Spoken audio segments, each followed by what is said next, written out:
Would have वाक्य के अंत में चुका होता या फिर लिया होता जैसे शब्द आते हैं, वहाँ पे वुड हैव का यूज़ होता है।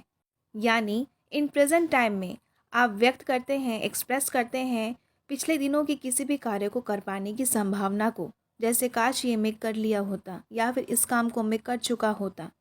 जैसे मैं अंग्रेजी सीख चुका होता, I would have learned English. यहाँ पे वर्ब का थर्ड फॉर्म यूज़ हुआ है, लर्न का हो गया है लर्नड।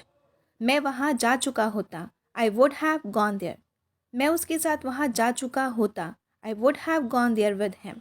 मैं अपने दोस्तों के साथ ये मूवी देख लिया होता, I would have seen this movie with my friends.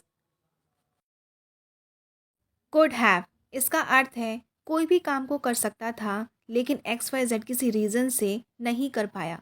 जैसे वो कल आपको फ़ोन कर सकता था, he could have called you yesterday. मैं उनके साथ खेल सकता था, I could have played with them. मैं एक इंजीनियर बन सकता था, I could have become an engineer. वो जिस भी कॉलेज में जाना चाहती थी जा सकती थी, she could have gone to any college she wanted to. Should have वाक्य के अंत में चाहिए था जैसे शब्द आते हैं, हम वहाँ पे शुड हैव का यूज़ करते हैं। एग्जाम्पल लेते हैं, उन्हें मुझसे भी पूछना चाहिए था, they should have asked me as well. उसे उस दिन मुझसे मिलना चाहिए था, he should have met me that day.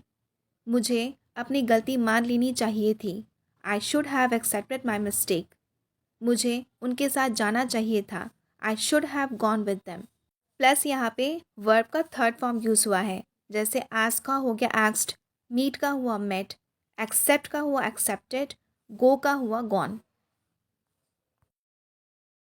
Could be इसका अर्थ है हो सकता है, यानी आप संभावना जताते हैं। एग्जाम्पल लेते हैं, वो अस्पताल में हो सकता है, he could be in the hospital. वो जॉन हो सकता है जिसने पैसे चुराए हो, John could be the one who stole the money. वो उनके साथ हो सकती है, she could be there with them. वो एक डॉक्टर हो सकती है, she could be a doctor. Should be इसका अर्थ है होना चाहिए। एग्जाम्पल लेते हैं, Rahul should be at home by 2 PM। Rahul को दोपहर 2 बजे तक घर पर होना चाहिए। He should be in this room. उसे इस कमरे में होना चाहिए। I should be with her now. मुझे अब उसके साथ होना चाहिए। Your English should be good. तुम्हारी अंग्रेज़ी अच्छी होनी चाहिए। कुड हैव बिन इसका अर्थ है कोई भी काम या फिर किसी भी काम को किया जा सकता था लेकिन XYZ किसी रीज़न से नहीं हो सका था।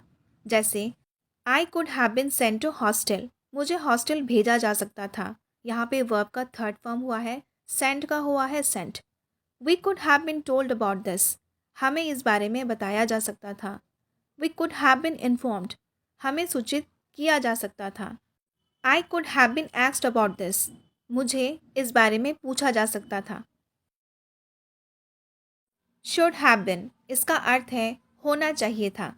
जैसे उसे हमारे साथ होना चाहिए था, he should have been here with us. Riya को 10 बजे जिम में होना चाहिए था। Riya should have been in gym at 10 o'clock। तुम्हें तो पुलिस वाला होना चाहिए था, you should have been a policeman. उसे तो घर पर होना चाहिए था, he should have been at home.